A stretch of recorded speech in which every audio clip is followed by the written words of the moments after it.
اور وہ G D P اب 1% کے اوپر بھی نہیں، 0.5% کے اوپر گرو کرے گی. اور وہ کہتے تھے ہم ڈیفالٹ سے پاکستان کو بچانے آئے ہیں. پتہ نہیں وہ ڈیفالٹ سے پاکستان کو کیا بچانے آئے ہیں جس کی وجہ سے. اب آتے ہیں اس بات کے اوپر مریم نواز کے کیا ہی کہنے کہ مریم نواز ہمیشہ کچھ نہ کچھ ایسا کرتی ہیں جو مسلم لیگ نون والوں کو تو بڑوں کو پھنساتی ہیں، تحریک انصاف کے حق میں بہت جاتا ہے. بشرا بی بی سے ان کو بڑا مسئلہ عمران خان کی اہلیہ کے ساتھ، حالانکہ ان کا سیاست سے کوئی تعلق نہیں ہے، وہ ایک گھریلو خاتون ہے، اپنے گھریلو معاملات کو دیکھتی ہیں. آپ نے دیکھا کہ جو کچھ ہوا جب آپریشن زمان پارک وغیرہ ہوا، لیکن اب کل فواد صاحب نے یہ کہا تھا کہ بشرا بی بی جو ہیں وہ مریم نواز کو الزام تراشی کے اوپر چھوڑیں گی نہیں، وہ ان کو نوٹس دینے جا رہی ہیں. اور آج ایک بار پھر مریم نواز نے اپنی پرانی ریت کو برقرار رکھ کر اپنے بڑوں کو پھنساتی ہوئی نظر آ رہی ہیں. اور بشرا بی بی نے قانونی نوٹس بھیج دیا ہے اور مریم نواز کو یہ کہا گیا ہے کہ آپ 7 روز کے اندر معافی مانگیں. اگر آپ معافی نہیں مانگیں گی تو آپ کے خلاف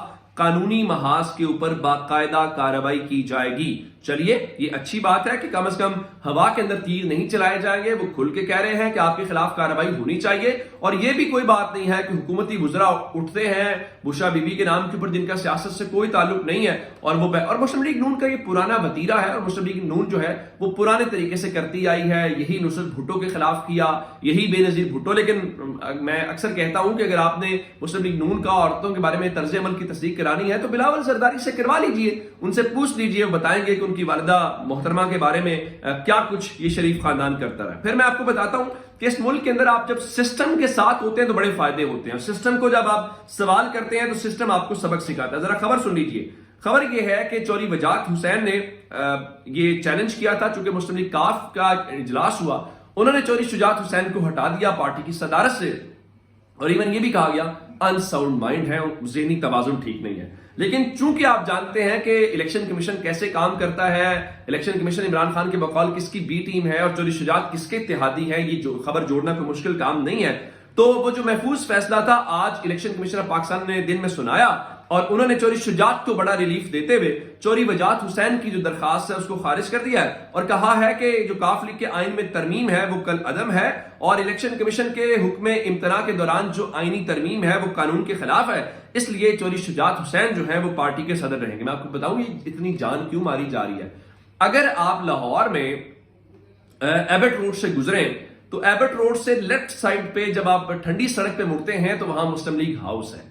اس مسلم لیگ ہاؤس کی پراپرٹی کی بہت ویلیو ہے اور یہ قائد اعظم کے دور سے چلتا آ رہا ہے. چونکہ پہلے یہ نواز شریف گروپ تھا، پھر جب یہ ڈکلیئر کیا گیا کہ اصل کاف لیگ جو ہے وہ چوری شجاعت وغیرہ والی ہے تو اس پراپرٹی کی قیمت بہت زیادہ ہے. کچھ ایسی ہی صورتحال راولپنڈی کی جو پراپرٹی ہے اس کے اوپر بھی ہے. تو اس چیز کو لے کے بڑی کوششیں کی جا رہی ہیں. اب میں ایک خبر آپ کو اور دینا چاہتا ہوں کہ عوامی عدالت جب کسی کے ساتھ ہوتی ہے نا پھر وہ سرخرو ہوتا ہے اور عمران خان کے ساتھ بھی اس وقت عوامی عدالت ہے اور عمران خان کی کامیابی کی بھی یہی وجہ ہے.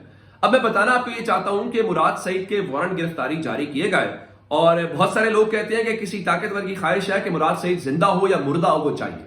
لیکن سلام ہے خیبر پختونخوا والوں کو اور بالخصوص سوات والوں کو کہ آج انہوں نے مراد سعید کے ساتھ سالیڈیرٹی کا اظہار کیا. لوگ نکلے، یہ تصویریں آپ دیکھ پا رہے ہوں گے کتنا لمبا گاڑیوں کا قافلہ ہے. اس قافلے کو چھوڑ دیتے ہیں لوگوں کی تعداد ہے جس میں وہ پاکستان کے جھنڈے اٹھائے ہوئے ہیں، جس میں وہ سفید جھنڈے اٹھائے ہوئے ہیں، جس میں وہ تحریک انصاف کے جھنڈے اٹھائے ہوئے ہیں. جس کا مقصد کیا ہے؟ جس کا مقصد یہ ہے کہ وہ امن و امان چاہتے ہیں. وہ مزید وہاں پہ لڑائی جھگڑے اس قسم کی چیزیں نہیں چاہتے. اور مراد سعید ہے تو وہ پشتون ہے، ہمارے بھائی ہیں، لیکن پاکستانیت ان کے اندر کوٹ کوٹ کر بھری ہوئی. بڑا نوجوان جو آئی ایس ایف سے اٹھا، جو بڑی محنت سے اس مقام کے اوپر پہنچا. لیکن پاکستان کی جو اشرافیہ ہے وہ ایسے لوگوں کو قبول نہیں کرتی. ایسے لوگ ہوں گے جس سیٹ کے اوپر مراد سعید جیتا ہے تو وہاں پہ کسی سیاسی اشرافیہ میں سے کسی کا بچہ جیت سکتا تھا نا. تو یہ لوگ سسٹم کو قبول نہیں ہے اور پھر جن کے ساتھ عوام ہوتی ہے وہ کمپرومائز بھی نہیں کرتے، وہ سمجھوتا بھی نہیں کرتے، وہ جھکتے بھی نہیں ہیں. تو ان کو تو سبق سکھایا ذرا اور زیادہ ضروری ہے.